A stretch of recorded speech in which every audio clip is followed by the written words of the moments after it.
하나님의 말씀 함께 봅니다. 구약성경 잠언 14장 22절부터 24절까지의 말씀.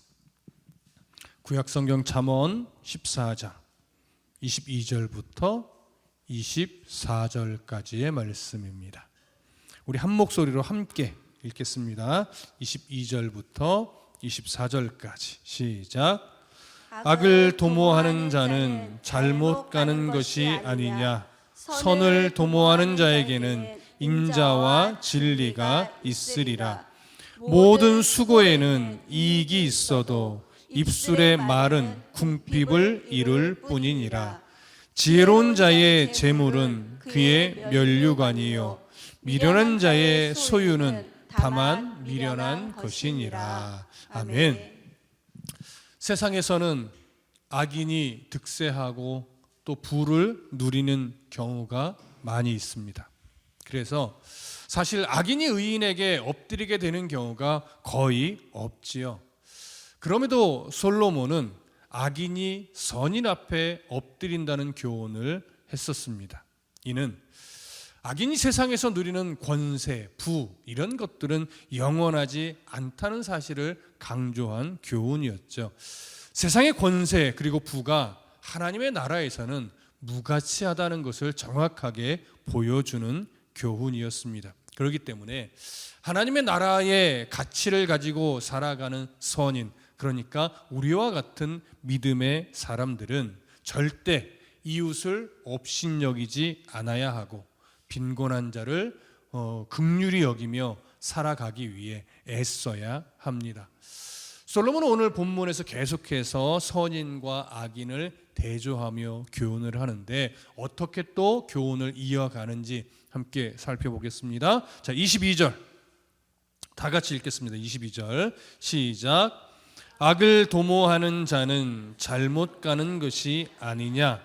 선을 도모하는 자에게는 인자와 진리가 있으리라. 자, 여기 보니까 시작부터 악을 도모하는 자는 이렇게 이야기를 하죠. 악을 도모한다는 것은 뭐냐면 자기의 만족과 이익을 위해 어떻게 하면 더 많은 부를, 어떻게 하면 더 높은 권세를 가질 수 있을까, 끊임없이 그 어떠한 방법을 사용해서라도 소유를 늘리고 높은 자리에 올라가기 위해 악한 방법을 동원할 수 있는 방법들을 모색한다는 거예요. 끊임없이. 그렇기 때문에 이들은 하나님을 떠나서, 하나님의 가치를 떠나서 잘못된 길을 걸어가게 되죠. 그러니까 결국 영적으로도 육적으로도 하나님이 볼 때는 방황하는 길을 걷고 있는 자들이 되는 겁니다. 하지만 이들은 그 길에 서서 갈 때에 스스로는 우리는 정말 지혜를 잘 발휘해서 정말 기회를 딱 얻어서 성공적인 삶을 내가 살고 있다, 이렇게 생각할 수도 있습니다. 하지만 그건 개인의 시선이고 하나님의 시선으로 볼 때는 결코 그 길이 성공적인 길이 아니라 참으로 잘못된 길, 하나님이 인정하지 않는 길, 그런 길 위에 서서 헛된 영광을 구하며 살아가는 모습인 거죠. 이렇게 악한 것을 도모하며 하나님이 기뻐하지 않는 가치에 매여서 살아가는 예가요, 성경의 곳곳에 있는데 우리가 이미 아모스서를 강의하면서 한 부분을 우리가 나눈 적이 있습니다. 아모스 8장 4절부터 6절에 보면 이런 기록이 있어요. 가난한 자를 삼키며 땅에 힘없는 자를 망하게 하려는 자들아, 이 말을 들으라. 너희가 이르기를 월삭이 언제 지나서 우리가 곡식을 팔며 안식일이 언제 지나서 우리가 밀을 내게 할꼬. 에바를 작게 하고 세계를 크게 하여 거짓 저울로 속이며 은으로 힘없는 자를 사며 신 한 켤레로 가난한 자를 사며 찌꺼기 밀을 팔자 하는도다. 여러분 기억나시나요? 아모스 선지자가 북이스라엘의 기득권자들이 행하던 악행을 지적하면서 했던 말이에요. 그들은요, 가난한 자를 삼키며 땅에 힘없는 자를 망하게 하려는 자들이래요. 다시 말하면 이들은요, 가난한 자, 힘없는 자, 이들을 더 짓밟고서라도 자신의 부와 권세를 누리려고 해요.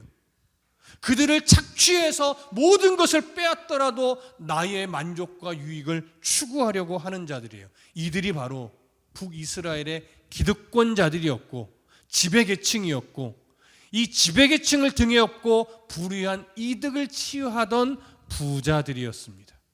이들은 끊임없이 가난한 자들, 힘없는 자들, 소외된 자들, 도와주어야 하는 자들, 그들을 착취하여 자기 배만 부르게 했던 자들이죠. 그런데 이런 자들이요, 월삭과 안식일을 지켜요. 열심히 지켜요. 그런데 월삭과 안식일을 지키면서 뭐라고 끊임없이 말했는지 아십니까? 성경은 이렇게 증언합니다. 월삭이 언제 지나서 우리가 곡식을 팔며 안식일이 언제 지나서 우리가 밀을 내게 할꼬.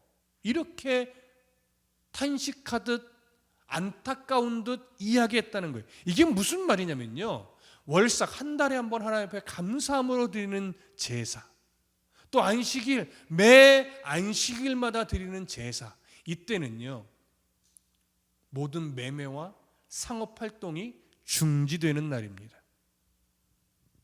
왜냐하면 그런 매매와 상업활동을 중지하고 그 절기가 갖는 의미를 마음에 되새기며 하나님께만 집중하여 제사를 드리라는 의미예요. 안식일 같은 경우는 특히 하나님의 기쁨에 동참하며 출애굽의 그 은혜를 감사히 여기며 오직 모든 생각과 마음을 하나님께만 집중하라는 의미예요. 그래서 모든 매매와 상업활동을 중지시키죠. 그런데 어느 순간부터 이 기득권자들이요 이렇게 생각하는 거예요.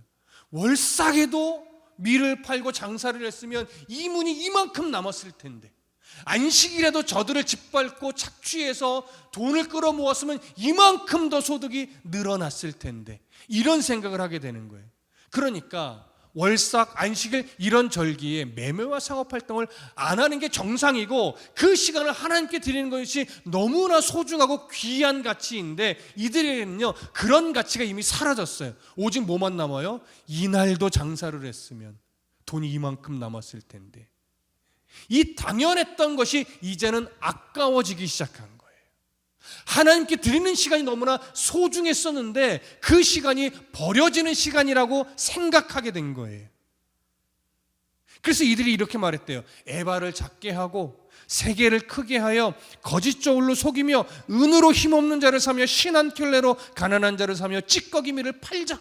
이게 뭐냐면, 이렇게 해서 월삭에 손해본 걸 메꾸고 안식일에 손해본 것보다 더 많은 돈을 추구하자, 이렇게 생각했다는 거예요. 그러니까 이들에게 있어서 월삭과 안식일은 하나님께 제사를 드리는 날이 아니라 장사를 못해서 손해보는 날이 되어버린 거죠. 그러면 왜 이들이 에바를 작게 하고 세계를 크게 하자는 이런 악을 도모했느냐? 에바가 뭡니까? 부피를 측정하는 단위예요. 그래서 물건을 팔 때요 이 에바로 재서 주게 돼 있어요. 그런데 에바, 부피를 측정하는 이 도구를 정상 크기보다 작게 해놓는 거예요. 눈에 드러나지 않을 정도로만. 그러니까 사람들은 모르는 거죠.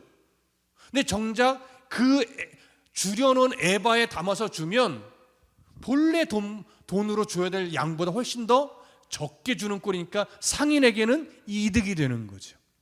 그럼 세계는 뭐예요?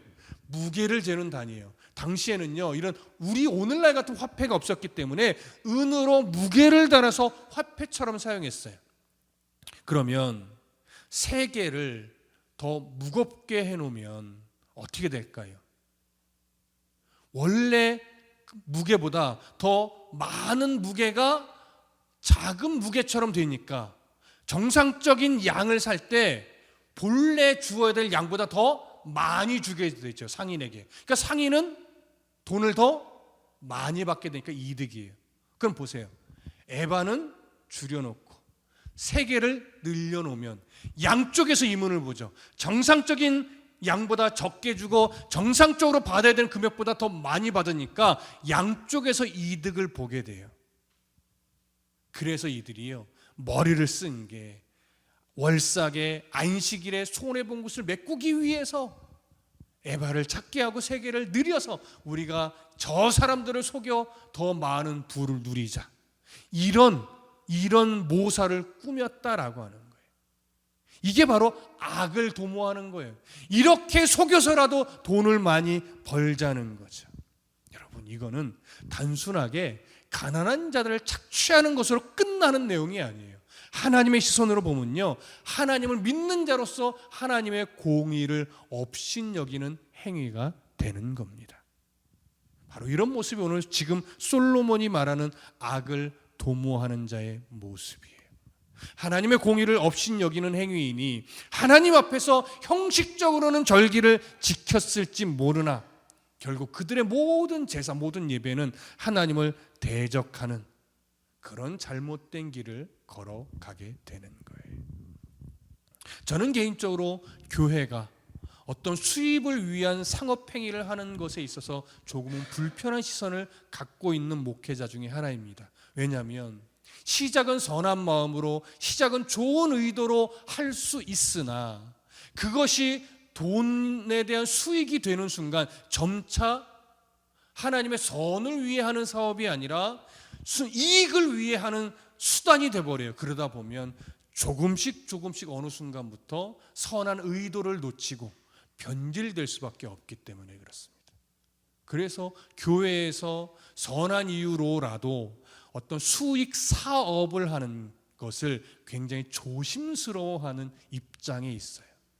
그런데 더 많이 불편한 게 뭐냐?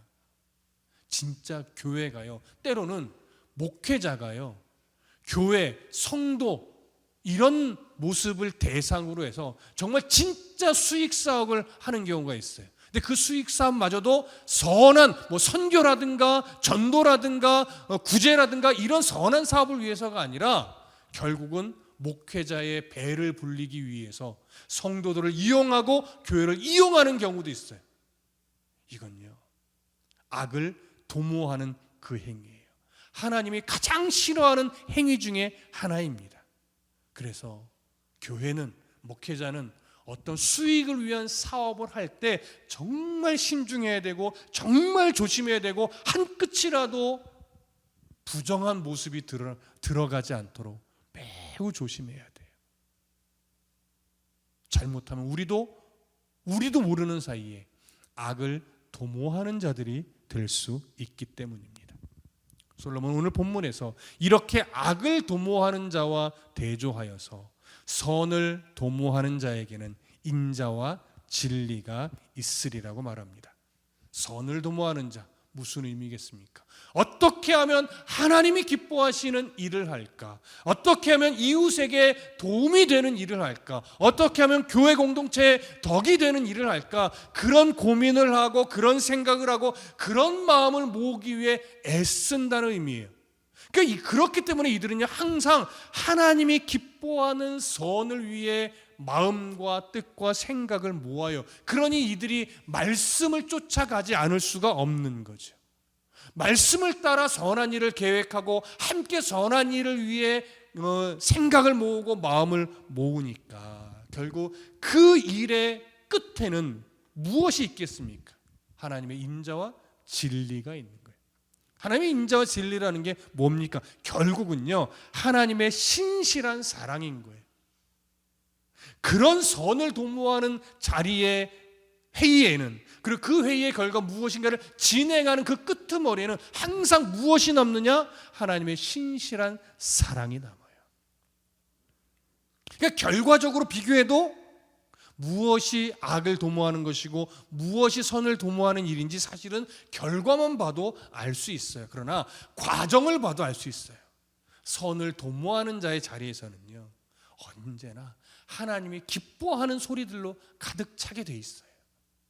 선을 도모하는 마음으로 모인 자리에서 분열과 다툼과 시기는 일어날 수 없어요. 사사로운 이익이나 사사로운 그 생각들이 개입이 되니까 거기에 불편한 대화가 자꾸 생기는 거죠. 선을 도모하면, 정말 하나님의 나라와 의를 위해 마음과 뜻과 생각을 모으면요, 회의하는 자리에서부터 이미 은혜가 가득해요. 이미 하나님이 기뻐하는 내용들로 가득 차게 돼 있어요. 그래서 우리는 항상 교회에서 행하는 모든 일들은 선을 도모하는 자리가 되어야 합니다. 소그룹도 어떤 회의도 각 부서도 선을 도모하는 모임이 돼야지 거기에 사사로운 마음들이 들어가서 분열과 시기와 다툼의 소리들이 외쳐지는 건 우리가 정말 조심해야 될 내용인 겁니다. 그렇게 선을 도모하며 함께 하나님의 나라를 위해 마음을 모으며 살아가는 그 애씀이 있을 때 그것이 바로 하나님 앞에서 참 잘 사는 모습이에요. 돈을 많이 벌어야 잘 사는 것이 아닙니다. 높은 자리에 올라가야 잘 사는 게 아닙니다. 좋은 대학 가고 좋은 직장 가야 잘 사는 것이 아닙니다. 하나님이 기뻐하실 수 있는 그런 선을 도모하며 하루하루 주님의 뜻에 합당한 삶을 살아가기 위해 애쓰는 사람의 모습, 삶, 흔적, 이것이 바로 하나님 앞에서 참 잘 사는 겁니다. 오늘 하루도 잘 사셨나요?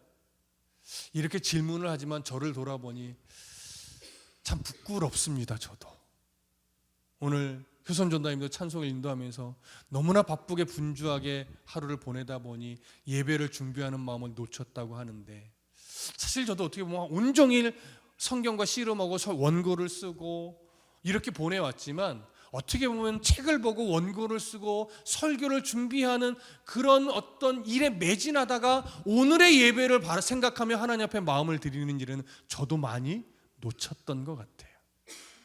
여러분, 오늘 하루 하나님 앞에 어떠한 마음으로 하루를 보냈고 어떠한 마음으로 오늘 이 예배의 자리로 발걸음을 옮기셨습니까? 오늘보다 내일이 조금 더 하나님의 마음에 합한 하루가 되셨으면 참 좋겠습니다. 다시 성경으로 돌아갈까요? 23절 우리 함께 봅니다. 23절 시작. 모든 수고에는 이익이 있어도 입술의 말은 궁핍을 이룰 뿐이니라. 여기 보니 이제 또 모든 수고를 언급합니다. 모든 수고에는 이익이 있어도. 여기서 말하는 모든 수고는 기본적으로는 어떤 의미를 갖고 있느냐면 힘든 노동을 통해 이익을 추구하는 모습을 의미하는 거예요. 여러분, 올바른 노동, 땀 흘려 일한 만큼의 이익을 얻는 건 참 좋은 일입니다. 성경이 가르치는 기준이기도 하죠.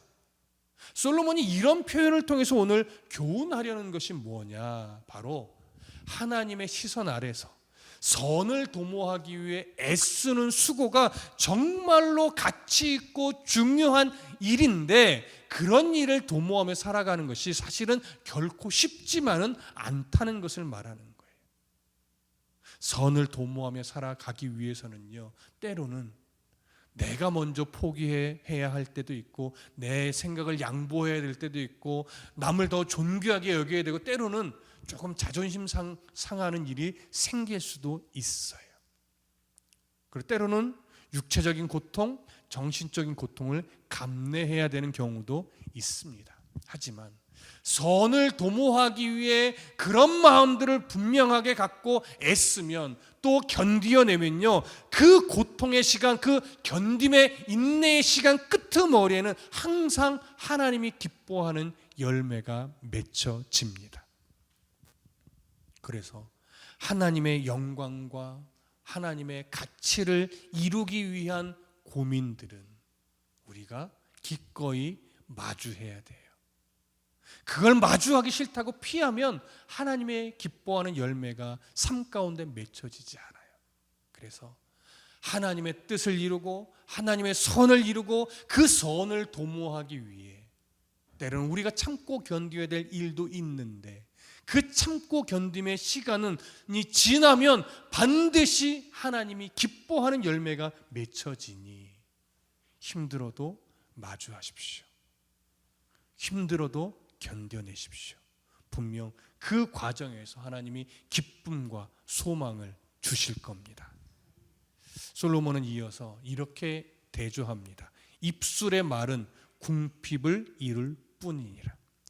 여기에 언급된 궁핍의 말이라고 하는 것은 뭐냐? 그것은 기본적으로 어떤 의미냐면 힘든 노동을 하려 하지 않고 말로만 일하려 한다는 얘기예요. 땀 흘리는 수고를 하기 싫어서 말로만 일하는 자, 그런 자는 결국 이익을 보지 못하고 궁핍을 이룰 수밖에 없다는 거죠. 솔로몬은 이 표현에서도 결국 선을 행하지 않고 악을 도모하는 자는 이 땅에서는 조금 뭔가 이룬 것처럼 생각할 수 있겠지만 하나님이 기뻐하는 열매를 그의 삶 속에서는 하나도 이룰 수 없기 때문에 결국 영적인 궁핍에 빠져서 하나님의 심판의 대상이 될 수 있다는 것을 강조하는 거예요. 그러니 선을 도모한다는 것은 단순하게 말로만 행하는 것이 아니라 행함이 수반되어야 한다는 사실을 오늘 솔로몬은 강조하는 거예요. 교회 공동체가 하나님이 기뻐하는 공동체로 세워지기 위해서는요, 누군가의 희생이 있기 때문이고, 누군가의 섬김이 있기 때문이고, 누군가의 이해가 있었기 때문이고, 누군가의 낮아짐이 있었기 때문에 그런 모습들이 어우러지고 조화를 이뤄서 교회 공동체가 건강하게 세워지는 겁니다. 바로 이 자리에 앉아 계신 여러분들의 애씀과 수고와 기도와 낮아짐과 이해와 이런 모습들이 어우러져서 지금 다드림교회가 있는 것과 마찬가지죠. 계속해서 그렇게 선을 이루기 위해, 선을 도모하기 위해 우리가 함께 할 수 있는 그런 자리에서 애써 주시기를 간절히 부탁드립니다. 성경으로 다시 또 돌아갑니다. 24절 함께 보겠습니다. 시작. 지혜로운 자의 재물은 그의 면류관이요 미련한 자의 소유는 다만 미련한 것이니라. 자, 지혜로운 자의 재물 무엇을 의미할까요? 정직한 땀 흘림의 수고를 통해 얻은 재물을 의미합니다. 그렇기 때문에 이런 재물은 그 사람에게 면류관이 돼요. 다시 말하면 그 사람의 영광이 된다는 얘기예요. 왜요? 하나님의 가치를 가지고 성실하게 일한 그 대가를 받았으니 그 소유는 하나님이 주신 것이죠. 하나님이 기꺼이 주신 소유물이니 그것은 하나님이 복으로 주신 결실이에요. 영광이 되는 거죠. 정말 감사의 내용이 되는 겁니다. 마찬가지로 선을 도모하기 위해서 수고를 아끼지 않는 사람, 기꺼이 낮아지고 기꺼이 겸손을 베풀고 견디어내고 이해하는 그런 모습으로 애를 쓴 그 사람에게는요, 하나님이 기뻐하는 열매가 맺혀요. 신약성경에서는 이것을 성령의 열매라고도 표현했습니다. 이런 열매를 맺는 사람은 하나님 앞에 참으로 영광이 돼요. 왜요? 그런 열매들을 하나님이 인정하시거든요. 하나님이 기뻐하시거든요. 그리고 그런 자들에게 하나님이 마지막 날 품에 안으시면서 칭찬하세요. 잘하였다. 너는 참으로 착하고 충성된 내 종이었다. 내 자녀였다. 여러분, 이 칭찬이 최고의 상급이라는 거 아셔야 됩니다. 이 칭찬이. 오늘 우리는 그런 칭찬을 기대하며 오늘 그리스도인답게 살아가기 위해 기꺼이 땀을 흘리고 수고하는 거예요. 그 나라에 가서 하나님 앞에 이 칭찬을 받기 위해 오늘도 교회를 섬기고 성도를 섬기고 낮아지기 위해 애쓰고 섬기기 위해 애쓰는 거예요. 이렇게 하나님 앞에 영광이 되는 믿음의 삶을 사는 사람들은요, 사람들에게도 존경을 받습니다. 여러분, 제가 여기에 계신 집사님들이나 권사님들 존경한다라고 하면 여러분 믿으실까요? 근데 정말 그래요. 왜냐하면 우리 집사님들하고 권사님들하고 이야기를 나누다 보면, 참 어떻게 저런 순간에 믿음을 지켜내고 저런 상황에서도 오직 하나님만을 의지하며 살아내셨을까? 정말 목사보다 낫다, 이런 생각을 할 때가 참 많아요. 그런 이야기를 듣고 그런 생각을 할 때마다 참 존경하는 마음이 생겨요. 안현숙 권사님 존경합니다. 김예희 권사님 존경합니다. 진심이에요. 다른 집사님들도 마찬가지예요. 왜요? 제가 조금씩 들어서 알거든요. 그리고 얼마나 지금 하나님 앞에 몸부림치고 있는지 알거든요. 그 애씀이 믿음의 본이 되는 거예요. 그 애씀이 저에게 도전이 돼요. 그게 저에게 또 신앙의 한 자락을 배우는 계기가 됩니다. 그러니 존경하지 않을 수가 없지요. 이것이 바로 하나님 앞에서 영광이 되고 그런 자는 사람 앞에서도 존경을 받는 모습인 거예요. 이 자리에 있는 모든 분들이 이런 하나님 앞에 영광이 되는 삶, 그래서 사람들에게도 존경을 받을 수 있는 삶을 살아내고 계십니다. 하지만 조금 더 도전합니다. 여러분들의 자녀에게, 또 교회의 우리 청년들에게, 청소년들에게 정말 믿음의 본이 되어 주셔서 사람에게도 많은 존경을 받을 수 있는 믿음의 어른, 믿음의 선배가 되어 주시기를 간절히 부탁합니다. 솔로몬은 이어서요 이렇게 말해요. 미련한 자의 소유는 다만 미련한 것이니라.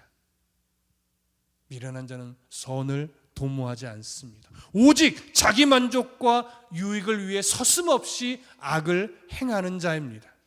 이들은 무엇인가 있는 것처럼 보이면 그것을 드러내어 자랑합니다. 이들은 이 소유를, 이것을 하나님이 인정하실까 이런 생각을 하지 않아요. 가인의 후손 라멕이 자기의 감정 상함으로 청년을 죽이고 나서 내가 이렇게 저자를 죽였다, 나한테 복수하려면 해봐라, 나한테 복수하려고 덤벼드는 자는 77배의 벌을 받게 될 거다 하면서 떳떳하게 자기 힘을 과시했던 것, 그걸 자랑했던 것, 이것이 바로 미련한 거예요. 자신의 어리석음을 자랑하는 거예요. 여러분, 라오디게아 교회 성도들처럼 교회에 올 때 비싸고 화려한 옷을 입고 와서 자랑하는 모습들 교회에는 없어야 돼요. 여러분, 교회에서는요, 교회는 돈 자랑하러 오는 데가 아니에요. 교회는 옷 자랑하러 오는 데가 아니에요. 교회는 명품 자랑하러 오는 데가 아니에요. 교회는요, 오직 예수 그리스도만을 자랑하는 곳이에요. 하나님이 내게 어떤 은혜를 주셨는지, 하나님이 내게 너무나 큰 죄인인 나를 어떻게 변화시키셨는지, 나에게 있었던 그 하나님의 사랑을 자랑하러 오는 곳이에요. 그렇게 하나님의 영광을 높이고 그 하나님 앞에서 또 내가 어떤 삶을 살아가야 될지 위로와 도전을 받기 위해 오는 곳이란 말이에요. 그러니 우리의 자랑은 언제나서나 우리 하나님의 사랑, 우리에게 베풀어 주신 하나님의 사랑, 그것만을 자랑하는 성도가 되어 주십시오.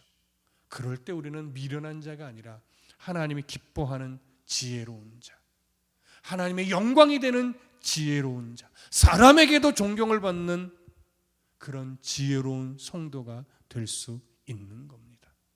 디모데후서 3장 5절에 보면 경건의 모양은 있으나 경건의 능력은 부인하니 이 같은 자들에게서 돌아서라, 이렇게 되어 있어요. 경건의 모양만 있는, 예배만 잘 드리는 이런 성도가 돼서는 안 됩니다. 예배를 통해 만난 그 하나님의 마음을 가지고 한 주의 일상의 예배에서도 승리하기 위해 애쓰고 노력하는 성도가 되어야 돼요.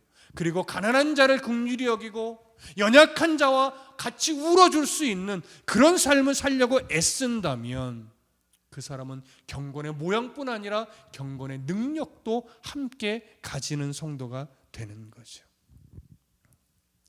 여러분, 그러기 위해서 우리는요, 불편한 은혜를 기꺼이 누릴 수 있어야 합니다. 예수 믿는 자인데 내가 왜 이렇게 말을 했지? 조금 더 그리스도인답게 말하자. 그 불편한 은혜를 누리셔야 돼요. 그리스도인답게 오늘 조금 더 행동하자. 불편한 은혜를 누리셔야 돼요. 내가 저거 가지고 싶고 하고 싶지만 저건 그리스도인으로서 절제해야 되는 거니 참자.